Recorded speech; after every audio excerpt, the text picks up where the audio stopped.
ఇవన్నీ కూడా ఉదాహరణలు మాత్రం. ఇక్కడికి వచ్చినప్పుడు నేను ఒక్క విషయం ఈ సందర్భంగా ప్రతి ఒక్కరికి తెలియజేస్తున్నా. ఈరోజు స్వాతంత్రం వచ్చి 78 సంవత్సరాలైంది. అందరూ అభివృద్ధి అయి ముందుకు పోతున్నారు.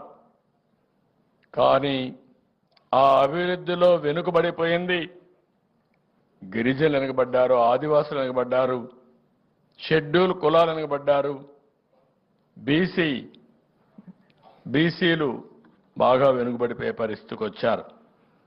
ఇంకొక పక్కన మీరు ఒకసారి చూస్తే ఈ యొక్క ఆదివాసుల్లో ఎంఎంఆర్ కానీ ఐఎంఆర్ అంటే పుట్టిన పిల్లలు ఎక్కువ మంది చనిపోతున్నారు.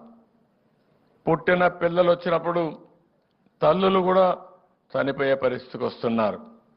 ఇది మంచి పరిణామం కాదు. దీని మీద మనం శ్రద్ధ పెట్టాల్సిన అవసరం, తగ్గించుకోవాల్సిన అవసరం ఉంది.